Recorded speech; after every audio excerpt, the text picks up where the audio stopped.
It would be easy to label this a brutal reality check, to call it out as an audition quite comprehensively failed by Ole Gunnar Solskjaer.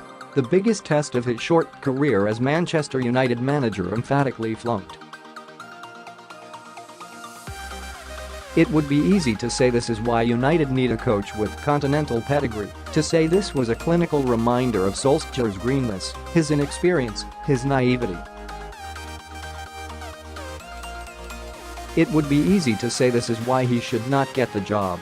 But forget all that. For now, at least.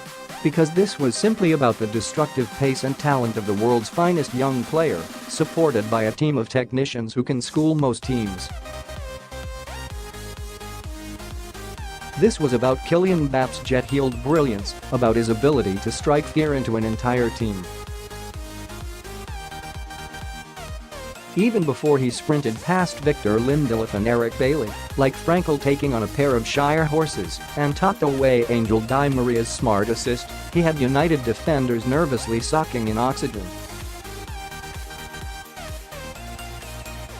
Never mind the absence of Neymar and Edinson Cavani, when your team has an outballed Mbappe at their disposal, they possess a clear and present danger. With United needing goals in Paris on March 6, if Mbappe stays fit, this tie is as good as over. United's performance was not disastrous defensively sure, and with only one shot on target, not blessed with a cutting edge. But in-game injuries certainly did not help. Until they lost Jesse Lingard and Martial the former seconds before halftime, the latter at the break they were just about managing to hold their own. Indeed, the likes of Paul Pogba, Nemanja Matic and Marcus Rashford were at the heart of a United start that was at least a touch rousing, if lacking in composure. But composure was a quality not lacking in Thomas Tuchel's team. Gradually, they began to take control, and when Mbappe's switch was flicked, danger was a frequent visitor to David de Gea. If Lindelof and Ashley Young were somehow unaware of the extent of Mbappe's pace, they are not now. Yet United, with Young lucky not to receive a second caution, got to halftime unscathed. Well, not quite unscathed, as those injuries struck both Lingard and Martial. And the disruption merely seemed to bolster increasing PSG's superiority.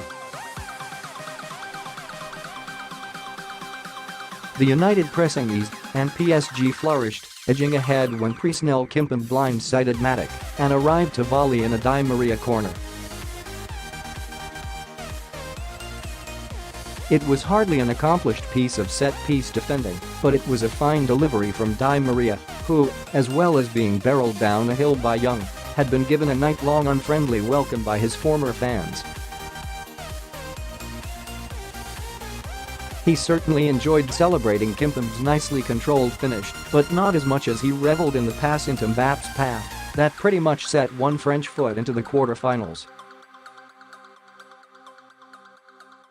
This PSG team exuded confidence, and there was class outside of the Mbappe display, particularly from Di Maria and an impressive Julian Draxler. In the midfield tussle, it became an emphatic points win for Marquinhos and Marco Verratti.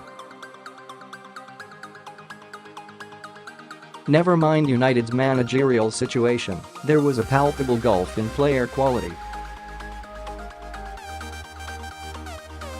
It will certainly have to be a Herculean effort by United in France if they are to extend their Champions League involvement beyond one more match, especially as Pogba will miss it after being dismissed for a silly second yellow card offense, a needless foul on Draxler, in the closing stages. Forget the implications of this game. If Solskjaer can pull it off in Paris, he will be able to write his own contract.